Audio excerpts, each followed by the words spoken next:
नमस्कार दोस्तों, मैं हूं आशीष धनगर और आप देख रहे हैं आपका अपना चैनल द अहिल्या दस्तक। साथियों, पूरे देश भर के अंदर बहन जी जिस तरह से इंटरनली रूप से संघर्ष कर रही थी, वो कहीं ना कहीं अब सामने आ चुकी है। यूपी के विधानसभा चुनाव में जिस प्रकार से बहुजन समाज पार्टी का प्रदर्शन रहा, वो कहीं ना कहीं जब समीक्षा बैठक हुई तो उसमें ये कहीं ना कहीं ग्राफ तय हुआ कि पिछले समय से लगातार कहीं ना कहीं ग्राफ गिरता हुआ नहीं। यूपी के लोकसभा चुनाव में भी कहीं न कहीं मायावती को कोई खास सफलता हासिल नहीं। इसी को देखने के बाद में कहीं न कहीं ऐसा महसूस हुआ बहन जी को कि एक बार फिर से गठबंधन की राजनीति में भरोसा करना चाहिए। और इसी को लेकर के उन्होंने एक अपना प्लान बनाया और हरियाणा के अंदर इंडियन नेशनल लोकदल से गठबंधन कर लिया और एक ऐलान कर दिया कि देश भर में तीसरा मोर्चा भी बन सकता है। क्योंकि आप सभी लोगों को पता होगा, पूरे देश भर में एनडीए और इंडिया दो ही महागठबंधन बने हुए हैं और इन गठबंधनों के अंदर जितने भी छोटे छोटे दल हैं, लगभग सारे दल लामबंद हैं। आज की डेट में यदि देखा जाए तो जो इंडिया गठबंधन से दल बचे हुए हैं वो एनडीए के अंदर हैं और जो एनडीए के अंदर गठबंधन में दल शामिल नहीं हो पाए वो इंडिया गठबंधन में।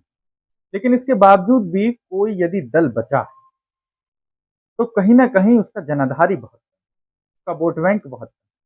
जिस प्रकार से इनेलो से बहन कुमारी मायावती जी ने हाल ही में गठबंधन का इशारा और ऐलान कर दिया है, कहीं न कहीं इस बात से एक बात तो तय है कि बहन कुमारी मायावती जी इंडिया और एनडीए को छोड़ करके देश में एक तीसरा मोर्चा तैयार कर सकते हैं।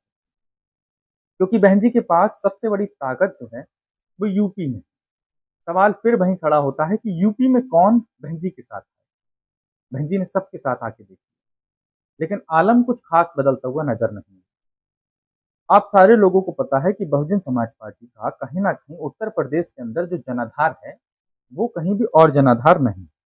और यही कारण है कि यही जनाधार बहन कुमारी मायावती जी का बहुत मजबूत वोट बैंक रहा है, बहुत मजबूत वोट। और संभावनाएं अब ये भी हो रही हैं कि हरियाणा में जिस प्रकार से इनेलो से गठबंधन किया गया है, ये गठबंधन अन्य राज्य में भी हो सकता है। और आप सभी लोगों को बता दें कि बसपा ने 2007 में यूपी में पूर्ण बहुमत की सरकार बनाई।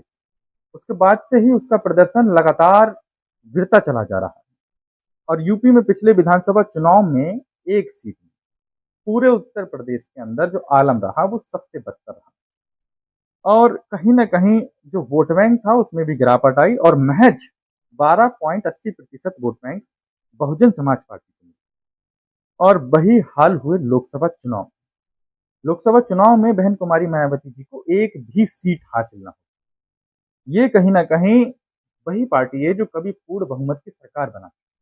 आज इसका ये आलम है कि पूरे प्रदेश भर में एक भी सीट हासिल ही नहीं हो पाई और 9.39% रिपोर्ट्स के मुताबिक 9.39 लगभग मीडिया रिपोर्ट्स के मुताबिक कहीं ना कहीं गिरावट जो आई है वो इतने वोट प्रतिशत कहीं ना कहीं मिला है।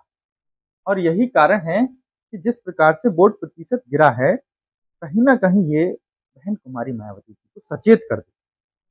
इस दौरान बसपा ने कई प्रयोग, लेकिन एक भी प्रयोग सफल ना हो सका। आप लोगों को बता दें कि साल 2019 में बहन कुमारी मायावती जी ने गठबंधन किया और उस गठबंधन में 10 सांसद लोकसभा चुनाव में जीते 2019 में। लेकिन 2024 में एक भी सीट नहीं। 2019 में जब गठबंधन किया गया तो बहन कुमारी मायावती जी को 10 सीटें मिली, लेकिन जब 2024 के लोकसभा चुनाव हुए उसमें बहन कुमारी मायावती जी को एक भी सीट नहीं मिली।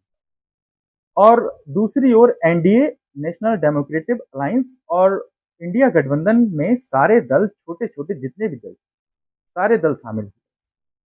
तब कहीं ना कहीं लास्ट में जाकर के बहन कुमारी मायावती जी अब ये कहीं ना कहीं सोचती हैं कि अब कहीं ना कहीं गठबंधन का दौर आ चुका है, बसपा को भी एक साथी की तलाश है। सबसे बड़ी बात यह है कि जिस प्रदेश में यानी कि उत्तर प्रदेश के अंदर जिसमें सबसे बड़ा जनाधार है, उसमें कौन सी पार्टी, कौन सा नेता बहुजन समाज पार्टी का साथ दे, ये कहीं ना कहीं देखने का विषय है। हालांकि अनुमान ये लगाया जा रहा है कि जो भी छोटे छोटे दल इंडिया और एनडीए में शामिल नहीं हो पाए थे उनको मिलाकर के एक बार फिर से जो है कहीं ना कहीं बहुजन समाज पार्टी देश के अंदर तीसरे मोर्चे की प्लानिंग में लगी रही। और कहीं न कहीं 2024 में जिस तरह से बहुजन समाज पार्टी की एक भी सीट नहीं निकल पाई, तो कहीं न कहीं बहुत पार्टी की जो कोर कमेटी है उसको बड़ा अजीब महसूस कि लगातार वोट प्रतिशत गिरता जा रहा है और उसके बावजूद भी कहीं न कहीं बसपा के अंदर बदलाव नज़र नहीं आ रहा।